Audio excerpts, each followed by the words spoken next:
മുഖ്യമന്ത്രിയുടെ പത്രസമ്മേളനത്തിലെ PR ഏജൻസിയുടെ ഇടപെടലും തുടങ്ങി അൻവർ മുന്നോട്ട് വെച്ച ആരോപണങ്ങൾക്കൊക്കെ മുഖ്യമന്ത്രി പ്രതികരണം ഇപ്പം നൽകി കഴിഞ്ഞു. പക്ഷേ കൃത്യമായ പ്രതികരണം അദ്ദേഹം നൽകിയില്ല.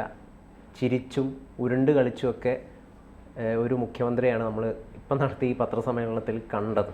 ഹിന്ദു മാതൃകാപരമായിട്ടുള്ളൊരു നടപടിയാണ് സ്വീകരിച്ചത്.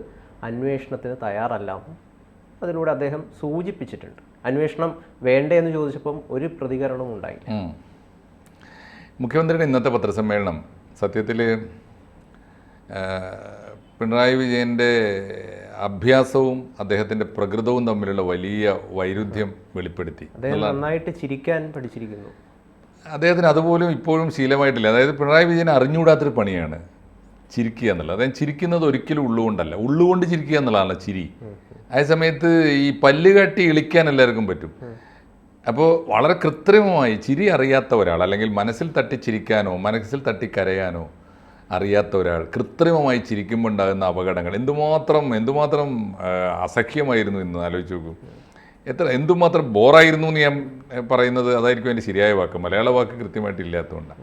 ഇന്ന് അദ്ദേഹം കൃത്രിമമായി ചിരിച്ചുകൊണ്ടേയിരുന്നു. പലപ്പോഴും അദ്ദേഹം ചിരിക്കുന്നത് ചിരിയായിരുന്നു മറുപടി. അതിൻ്റെ അർത്ഥം സാധാരണ രീതിയിൽ ചിരി വരാത്ത ഒരാളാണ്. ഇന്ന് അദ്ദേഹത്തിന് ചിരിയേ ഉള്ളൂ. അദ്ദേഹത്തിൻ്റെ കയ്യിൽ ആകെ പുറത്തെടുക്കാൻ കഴിയുന്ന കൃത്രിമമായി ഒളിപ്പിച്ചു വെച്ച ഒരു ആയുധം അദ്ദേഹത്തിൻ്റെ ആവനാഴിയിൽ കൃത്രിമമായി ഉണ്ടാക്കി സൂക്ഷിച്ചു വെച്ചൊരു ആയുധമാണ്. അദ്ദേഹം ചിരിക്കുന്നത് അദ്ദേഹം പോസ്റ്ററുകൾക്ക് വേണ്ടി ചിരിക്കാൻ തുടങ്ങിയ ഒരാളാണ്, കട്ടൗട്ടുകൾക്ക് വേണ്ടി ചിരിക്കാൻ തുടങ്ങിയ ഒരാളാണ്. അദ്ദേഹത്തെ ഇക്ലിയിട്ട് ചിരിപ്പിച്ചിട്ടാണ് ഫോട്ടോഗ്രാഫർമാർ ഫോട്ടോ എടുക്കുക. ഇന്ന് പത്രസമ്മേളനത്തിൽ കണ്ടത് പിണറായി വിജയൻ്റെ ചിരിയുടെ വല്ലാത്തൊരു ഒരു ദൗർബല്യമാണ്. ചിരി എന്ന് പറയുന്നത് ഏറ്റവും വില കുറഞ്ഞൊരു തന്ത്രമായി ചിരി എന്ന തന്ത്രം. എന്തിനാണ് അദ്ദേഹം ചിരിച്ചുകൊണ്ടിരുന്നത്? യഥാർത്ഥത്തിൽ എത്ര തവണയാണ് പത്രക്കാർ ആവർത്തിച്ച് ഒരേ ചോദ്യം ചോദിക്കുമ്പോൾ അതിനെ ചിരി കൊണ്ട് മറക്കുകയാണ്. ചിരിക്കാൻ അറിയാത്ത ഒരാൾ തൻ്റെ ഉള്ളിലെ കള്ളത്തരം മറച്ചു വെക്കാൻ ചിരി പ്രയോഗിക്കുമ്പോൾ ഉണ്ടാകുന്ന അപകടങ്ങളാണ് ഇന്നത്തെ അദ്ദേഹത്തിൻ്റെ പത്രസമ്മേളനം. ഒരു പക്ഷേ അദ്ദേഹം സമീപകാലത്ത് നടത്തി കഴിഞ്ഞ പത്രസമ്മേളനം വൻ വിജയമായിരുന്നു എന്ന് പറയണം. ഇന്ന് അദ്ദേഹം പക്ഷേ വമ്പൻ പരാജയമായിരുന്നു ഈ പത്രസമ്മേളനം. രണ്ടാമത് അദ്ദേഹം ഇന്ന് ഇടപെടലില്ലെന്ന് അദ്ദേഹം പറഞ്ഞു കഴിഞ്ഞു. കാര്യം ഞാൻ പറയാം. ഇപ്പോൾ ഈ സത്യത്തിൽ അദ്ദേഹം പറഞ്ഞ ഇന്നത്തെ ഏറ്റവും വലിയ പരാജയം എന്താ? അദ്ദേഹം പറഞ്ഞത് ഈ PR ഏജൻസി എന്നൊന്ന് ഇല്ല. TK ദേവകുമാറിൻ്റെ മോൻ സുബ്രഹ്മണ്യൻ എനിക്ക് പരിചയമുള്ള ഒരാളാണ്. അദ്ദേഹം വന്ന് പറഞ്ഞപ്പോൾ അദ്ദേഹം ആരാന്ന് ഞാൻ നോക്കിയിട്ടില്ല, ആർക്ക് വേണ്ടിയാണെന്ന് നോക്കിയിട്ടില്ല. TK ദേവകുമാറിൻ്റെ മോൻ സുബ്രഹ്മണ്യൻ ആരാണ്? അദ്ദേഹം റിലയൻസിലെ ജീവനക്കാർ, റിലയൻസിലെ വളരെ ഇൻഡസ്ട്രീസ് ലിമിറ്റഡ് സീനിയർ മാനേജറാണ്, ചെറിയ ഉദ്യോഗസ്ഥനല്ല. അപ്പോൾ റിലയൻസിൻ്റെ തലപ്പത്തിരിക്കുന്ന ഒരാളാണ്. റിലയൻസിന് വലിയ ഓഹരി മൂലധനമുള്ള ഒരു കമ്പനിയാണ് ഈ കൈസൺ. 76% ഓഹരി റിലയൻസിൻ്റെതാണ്. എന്ന് പറഞ്ഞാൽ റിലയൻസിൻ്റെ ഉടമസ്ഥതയിലുള്ള ഒരു PR കമ്പനി. റിലയൻസിൻ്റെ ഉന്നത ഉദ്യോഗസ്ഥനായ ഒരാൾ വന്നിട്ട് മുഖ്യമന്ത്രിയോട് ആവശ്യപ്പെടുകയാണ് ഹിന്ദുവിന് ഒരു ഇൻ്റർവ്യൂ കൊടുക്കണം. അപ്പോൾ അത് വന്നത് സുബ്രഹ്മണ്യനായതുകൊണ്ടും TK ദേവകുമാറിൻ്റെ മോനായതുകൊണ്ടും ഞാൻ അംഗീകരിച്ചു എന്നാണ്. അപ്പോൾ PR ഏജൻസി ഇല്ല, അങ്ങനെ ഏജൻസിയുടെ ആവശ്യമേ ഇല്ല. അപ്പം ചോദ്യം, ഈ വിഷയത്തിൽ എപ്പോഴാണ് വിവാദം ഉണ്ടായത്? ഹിന്ദുവിൻ്റെ വിശദീകരണം വന്നപ്പോഴാണ്. ഇൻ്റർവ്യൂ നടത്തിയപ്പോഴല്ല, ഹിന്ദുവിൻ്റെ വിശദീകരണമാണ്. ഹിന്ദു എന്താ പറഞ്ഞത്? മുഖ്യമന്ത്രിയുടെ ഓഫീസല്ല ഞങ്ങളെ ഇൻ്റർവ്യൂവിന് സമീപിച്ചത്. സാധാരണഗതിയിൽ അഭിമുഖത്തിൽ പറയാത്തൊരു കാര്യം ഇതിൽ തിരികെ ചേർക്കാൻ PR ഏജൻസി. അതെ, PR ഏജൻസി എന്ന പേര് ഇപ്പോൾ ഈ കൈസ് എന്നൊക്കെ പറയുന്ന PR ഏജൻസി എന്ന വാക്ക് തന്നെ ഈ വിവാദത്തിലേക്ക് കടന്നു വന്നപ്പോഴാണ്. ഹിന്ദു അത് അറിയിക്കുമ്പോഴാണ്. ഇനി വേറൊരു കാര്യം ആലോചിച്ച് നോക്കൂ. ഹിന്ദു പത്രത്തിന്റെ തലപ്പത്ത് എൻറാമിനെ പോലെ ഇതിലൊരു സംശയം എന്താണെന്ന് വെച്ച് കഴിഞ്ഞാൽ മുഖ്യമന്ത്രിയെ ആക്ഷേപിക്കാൻ ഒരു തരത്തിൽ ഹിന്ദു ശ്രമിച്ചു എന്ന് വേണമെങ്കിൽ നമുക്ക് പറയാം. അതെ, പക്ഷേ ആ ഹിന്ദുവിനെതിരെ നടപടിയില്ല. അതേന്നെ, ഹിന്ദുവാണ് ഇതിൽ PR ഏജൻസി എന്ന വാക്ക് പ്രയോഗിച്ചത്. ഒന്നാമത്തെ ചോദ്യം, ഹിന്ദുവിന് ഇപ്പോൾ ഇന്ത്യയിലെ ഏത് മുഖ്യമന്ത്രിയുടെ ഒരു ഇൻ്റർവ്യൂ വേണമെന്ന് വെച്ചോ, അവർക്ക് നേരിട്ട് ആവശ്യപ്പെട്ട ഏത് മുഖ്യമന്ത്രിയും കൊടുക്കും. അത്രയേറെ റെപ്യൂട്ടേഷനുള്ളൊരു പത്രമല്ല, അത്രയേറെ പാരമ്പര്യമുള്ള പത്രമാണ്, കൊടുക്കുമല്ലോ. വേറൊരു കാര്യം, മറ്റാരും കൊടുത്തില്ലെങ്കിലും കമ്മ്യൂണിസ്റ്റ് മുഖ്യമന്ത്രി, CPM മുഖ്യമന്ത്രി പിണറായി വിജയൻ കൊടുക്കും. കാരണം ഹിന്ദുവിൻ്റെ തലപ്പത്താരുള്ളത് എൻറാമിൻ്റെ പത്രമാണത്. എൻറാം ഇവരുടെയൊക്കെ SFI തലമുറയിലെ വലിയ ബുദ്ധിജീവിയായി വാണ ഒരാളാണ്, ഇപ്പോഴും ആ ആത്മബന്ധം സൂക്ഷിക്കുന്ന ഒരാളാണ്. അതുകൊണ്ട് എൻറാമിൻ്റെ പത്രത്തിന് പിണറായി വിജയൻ്റെ ഇൻ്റർവ്യൂ കിട്ടാൻ ഒരു ഏജൻസി വേണമെന്ന് പറഞ്ഞു ഇല്ല. അപ്പോൾ ഏജൻസിക്ക് പണിയുണ്ടാക്കി കൊടുക്കുന്നത് ആരാണ്? അപ്പോൾ ഏജൻസി ഇതിന് ഇടപെട്ടു. ഞങ്ങൾ അങ്ങോട്ട് ഇൻ്റർവ്യൂ ചോദിച്ചില്ല, ഹിന്ദു പറഞ്ഞതാണ്. ഞങ്ങളെ ലക്കിക അങ്ങോട്ട് ചെന്നു. ഏജൻസി ഞങ്ങൾ ചോദിച്ചതല്ല, പിണറായി വിജയൻ്റെ ഓഫീസ് ഇങ്ങോട്ട് ആവശ്യപ്പെട്ടതുമല്ല, ഇതിനിടയിലൊരു കൂട്ടരാണ് ആവശ്യപ്പെട്ടത്. അതൊരു പി ആർ ഏജൻസി, കൈസൻ എന്ന PR ഏജൻസിയാണ്. അവർ അവരെഴുതി തന്ന ചോദ്യങ്ങൾക്ക് ചോദ്യം ഉത്തരവ് അവർ തയ്യാറാക്കി തരികയാണ് ചെയ്തത്. ഞങ്ങളുടെ ലേഖി അത് കൊണ്ടുപോരുകയേ ചെയ്തിട്ടുള്ളൂ. ഇനി അതിൽ പോരാ എന്ന് പറഞ്ഞിട്ട് ഇതുകൂടി ചേർക്കണമെന്ന് അവർ തന്നെയല്ലേ എഴുതി തരിക. ഇൻ്റർവ്യൂ നടത്തിയതാരാണോ, സംഘടിപ്പിച്ചതാരാണോ, അത് ഏർപ്പാടാക്കിയതാരാണോ, അവർ പിന്നീട് എഴുതാന്ന ചോദ്യം കൂടി ഞങ്ങൾ ചേർത്തു. അത് മലപ്പുറമുണ്ട്, മുസ്ലിം കുറ്റകൃത്യങ്ങളുണ്ട്, എൻ്റെ കണക്കുണ്ട്. അതാണല്ലോ കാര്യം. ഇതിന് മറുപടി പറയേണ്ടത് എന്താ? ഇതിന് മറുപടി പറയുമ്പോൾ മുഖ്യമന്ത്രി സത്യസന്ധമായി വളരെ മാതൃകാപരമായി ഹിന്ദു പത്രം ഖേദം പ്രകടിപ്പിച്ചിട്ടുണ്ട്, നിങ്ങളൊന്നും അത് ചെയ്യാറില്ല, ഹിന്ദു അത് ചെയ്തു എന്നാണ് ഇദ്ദേഹം പറയുന്നത്. പത്രക്കാർ ന്യായമായിട്ടും ചോദിക്കുക എന്താണ്, ഹിന്ദു ചെയ്തതാണ് ശരിയെങ്കിൽ ഹിന്ദു പറഞ്ഞതും ശരിയാകണ്ടേ? ഹിന്ദു പറഞ്ഞതും പിണറായി വിജയൻ പറയുന്നതും തമ്മിൽ പരസ്പര വിരുദ്ധമല്ലേ? അങ്ങനെ PR ഏജൻസിയെ ഞാൻ അറിയില്ല എന്ന് പറയും. ഹിന്ദു പറയുന്നത് PR ഏജൻസിയാണ് ഞങ്ങൾ, നടപടിയുമില്ല. അപ്പോൾ ആവർത്തിച്ച് ചോദിക്കുന്നു. പിന്നെ ഏഷ്യാനെറ്റിൻ്റെ ലേഖനം ആവർത്തിച്ച് എല്ലാവരും ചോദിക്കുകയാണ്, അങ്ങനെയാണെങ്കിൽ അങ്ങേക്കെതിരായി തെറ്റിദ്ധാരണ പരത്തുന്ന വിധത്തിൽ വിശദീകരണം കൊടുത്ത ഹിന്ദുവിനെതിരായിട്ട് കേസ് കൊടുക്കണ്ടേ? അന്വേഷണം നടത്തണ്ടേ? അന്വേഷണം പ്രഖ്യാപിക്കണ്ടേ? മിണ്ടാട്ടമില്ല.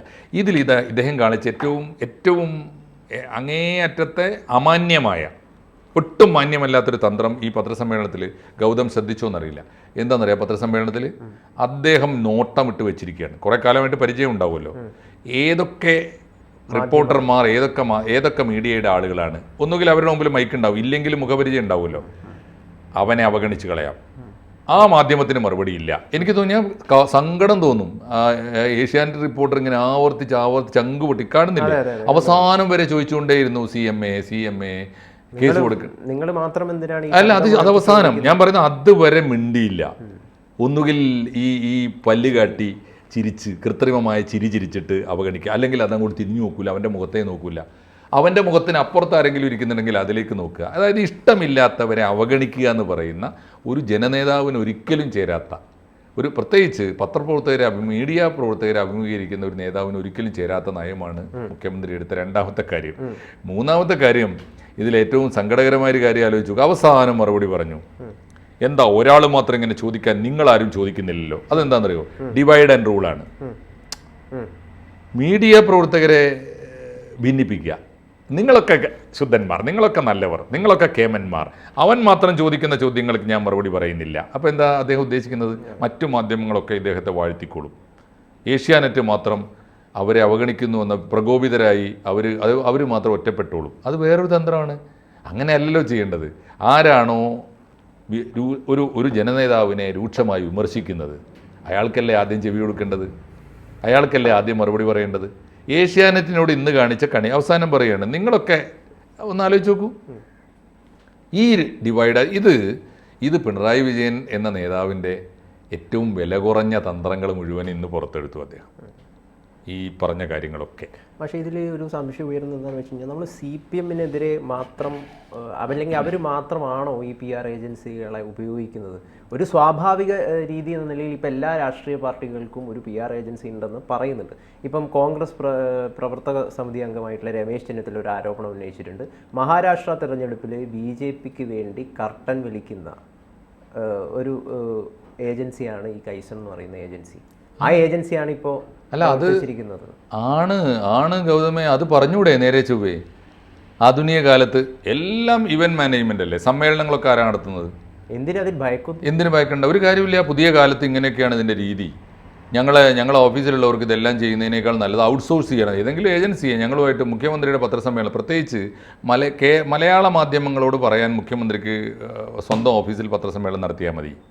നാഷണൽ മീഡിയയോട് സംസാരിക്കാനുള്ള ഒരു ചാനൽ എന്ന നിലയിൽ ഒരു ഏജൻസി പണി ഒരു ഏജൻസിയെ ഏൽപ്പിച്ചാൽ എന്താ അപകടം? ഏൽപ്പിച്ചിരിക്കുന്നു എന്ന് പറയലല്ലേ സത്യസന്ധമായ രീതി? അതെന്തിനാണ് മറച്ചു വെക്കുന്നത്?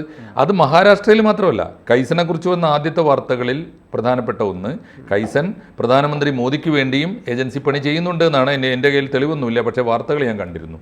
അതിലെന്താ അത്ഭുതം? അവരുടെ പ്രൊഫഷനല്ലേ അത്.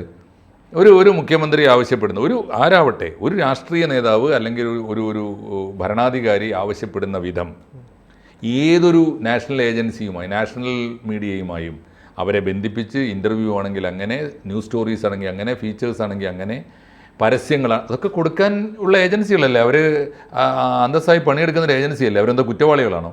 ന്യൂസ് ഏജൻസി എന്നൊക്കെ മീൻസ് ഈ PR ഏജൻസി എന്ന് പറയുന്നത് വലിയ തൊഴിലല്ലേ അത്, ലോകത്തിലെ വലിയ വലിയ വലിയ ബിസിനസ് അല്ലേ അത്, അതിലെന്താ തെറ്റ്? അത് പറയാൻ എന്തിനും മടിക്കണം? ഇയാൾ വിചാരിക്കുന്നത് എന്തോ അത് പറഞ്ഞാൽ എന്തോ അപകടമുണ്ട്, എൻ്റെ ഓഫീസിലുള്ളവരൊക്കെ ഈ പറഞ്ഞ ഉണ്ണാമന്മാരാണ്, അവരെ ഒന്നിനും പറ്റൂല. പ്രഭാവർമ്മയെ പോലുള്ള ആളുകൾ അവിടെ ഇരിക്കുന്നുണ്ട്, PN മനോജിനെ പോലുള്ളവരൊക്കെ ഉണ്ടായിരുന്നു, എനിക്ക് അറിഞ്ഞൂടെ ഇപ്പോൾ എത്ര പേരുണ്ട് ഇപ്പോൾ എന്നറിയില്ല. അവിടെയല്ലേ ഇദ്ദേഹം ഉണ്ടായിരുന്നത്, ജോൺ ബ്രിട്ടാസ് ഉണ്ടായിരുന്ന അവിടെയല്ലേ. പക്ഷേ വിഷയം എന്താണെന്ന് വെച്ച് കഴിഞ്ഞാൽ PRD പോലുള്ള ഒരു സംഭവം ഉണ്ടാകുമ്പം എന്തിനാണ് ഈ ഒരു PR-നെ സമീപിക്കുന്നതെന്നുള്ളൊരു ചോദ്യമുണ്ട്. തീർച്ചയായിട്ടും സർക്കാർ ഏജൻസി അല്ല, സർക്കാർ ഏജൻസിയെ മറികടന്നുകൊണ്ടുള്ള സ്വകാര്യവൽക്കരണം, കോർപ്പറേറ്റ് വൽക്കരണം, ഇത് നമ്മുടെ ഭരണകൂടങ്ങൾ നയമായി കഴിഞ്ഞിട്ട് കുറേ കാലമായി. അതിൽ നിന്ന് ഞങ്ങളും വ്യത്യസ്തമല്ല. ഞങ്ങളെ ദയവായി നിങ്ങൾ പഴയ കമ്മ്യൂണിസ്റ്റ് മൂല്യങ്ങളുള്ള സോഷ്യലിസ്റ്റ് രീതിശാസ്ത്രമുള്ള ഒരു ജനപക്ഷ അടിസ്ഥാന വർഗത്തിൻ്റെ പാർട്ടിയായിട്ടൊന്നും ഞങ്ങളെ കാണണ്ട. ഞങ്ങളൊരു ഭരണകക്ഷിയാണ്. ആധുനികമായ രീതിശാസ്ത്രങ്ങളൊക്കെ ഞങ്ങൾ പ്രയോഗിക്കും. ഞങ്ങൾക്ക് കോർപ്പറേറ്റുകൾ വേണം, ഞങ്ങൾക്ക് ലോകബാങ്കിൻ്റെ അഡ്വൈസർമാർ വേണം. ഞങ്ങൾ അങ്ങനെയാണ് 10-12 അഡ്വൈസർമാർ വെച്ചാലും അവരായിരിക്കും ഭരിക്കുക. എന്നാലും ഇങ്ങനെയൊക്കെ ഞങ്ങൾ ഭരണം മുന്നോട്ട് പോകുള്ളൂ എന്നാണ് പറയേണ്ടത്. അത് പറയാൻ മടിക്കുന്നത് എന്തിന്? അതെന്താ കാര്യം എന്ന് വെച്ചാൽ ഇതിൽ എനിക്ക് തോന്നുന്നു ഈ ബുദ്ധിജീവികൾക്ക് ക്ഷീണം പറ്റിയിട്ടുണ്ടാവും. ഇതിപ്പോൾ PR ഏജൻസി പുറത്തു വന്നപ്പോൾ ഇതിനകത്ത് വലിയ ശമ്പളം കൊടുത്ത് പോറ്റുന്ന കുറേ എണ്ണം ഉണ്ടല്ലോ അതിനകത്ത്, വലിയ ശമ്പളം. പ്രഭാവർമ്മ തൊട്ട് ജോൺ ബ്രിട്ടാസ് വരെ ഉണ്ടായിരുന്നല്ലോ, ഇപ്പോൾ ഉണ്ടോയെന്ന് അറിയില്ല. ബ്രിട്ടാസ് പോയിട്ടുണ്ടാവും, പക്ഷേ ബ്രിട്ടാസാണല്ലോ ആദ്യം നിഷേധിച്ചത്. മുഖ്യമന്ത്രിക്ക് എന്തിനാണ് PR ഏജൻസി? പിന്നെ അത് ഏറ്റെടുത്തിട്ട് സകലമാന DYFIക്കാർ നാട്ടിൽ ചോദിക്കുന്നുണ്ട്, മുഖ്യമന്ത്രിക്ക് PR ഏജൻസിയുടെ ആവശ്യമില്ല അല്ലേ? അത് ഇവർക്കെന്തോ ക്ഷീണം പോലെയാണ്. അത് എത്ര കാലമായി ഒന്നാലോചിച്ച് നോക്കൂ. കമ്മ്യൂണിസ്റ്റ് CPM-ന്റെ സംസ്ഥാന കമ്മിറ്റിയും അതിൻ്റെ സെക്രട്ടേറിയറ്റും അവർ നിയമിച്ച ഈ പൊളിറ്റിക്കൽ സെക്രട്ടറിയും ഉള്ളപ്പോൾ എന്തിനാ പിന്നെ അഡ്വൈസർമാർ? ലക്ഷക്കണക്കിന് രൂപ ശമ്പളവും ആനുകൂല്യങ്ങളും കൊടുത്തിട്ട് അഡ്വൈസർമാരെ വെച്ച മുഖ്യമന്ത്രി, ആദ്യത്തെ മുഖ്യമന്ത്രിയല്ലേ ഇദ്ദേഹം? എന്തിനായിരുന്നു അത്?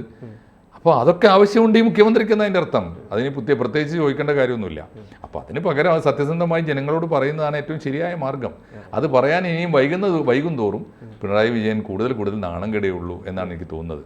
സത്യസന്ധമായി കാര്യങ്ങൾ പറയുന്നതാണ് നല്ലത്. ഏതുപോലെ ഇന്ത്യയിൽ വിപ്ലവം വരികയില്ല, വിപ്ലവ പരിപാടി കമ്മ്യൂണിസ്റ്റ് പാർട്ടികളുടെ ഒന്നും അജണ്ടയിലില്ല, CPM-ന്റെ അജണ്ടയിൽ ഒട്ടും ഇല്ല എന്ന് ജനങ്ങളോട് പറയേണ്ടതിന് പകരം ഇപ്പോഴും വിപ്ലവം എന്ന ആളുകൾ തെറ്റിദ്ധരിപ്പിച്ചുകൊണ്ട് മുദ്രാവാക്യം വിളിക്കുന്നില്ലേ, അതുപോലൊരു തട്ടിപ്പ്, അതിൻ്റെ കൊച്ചു തട്ടിപ്പിൻ്റെ രൂപമാണ് ഇപ്പോൾ ഈ കണ്ടത്. തീർച്ചയായിട്ടും അത്തരം തട്ടിപ്പുകൾ അവസാനിപ്പിച്ചിട്ട് സത്യസന്ധമായി ഞങ്ങൾ ഇങ്ങനെയൊക്കെയാണ്. ഈ കോവിഡ് കാലം മുതലേ ഈ CPM PR മുഖ്യമന്ത്രി അടക്കം അഭിമുഖങ്ങളിൽ PR-ന്റെ സഹായം തേടുന്നുണ്ടെന്നുള്ള ആരോപണങ്ങൾ നേരത്തെ വന്നിട്ടുണ്ട്. PR തന്നെയാണ് മുഖ്യമന്ത്രിയെ ഒരു ഘട്ടത്തിൽ ദുരന്തകാലത്തൊക്കെ മുഖ്യമന്ത്രിക്ക് ഇമേജ് ഉണ്ടാക്കി കൊടുത്തത് PR വർക്കാണ്. പക്ഷേ അത് സത്യസന്ധമായി പറയാത്ത കാലത്തോളം അത് വലിയ ദോഷം തിരിച്ചടിക്കും അത്തരം കാര്യങ്ങൾ.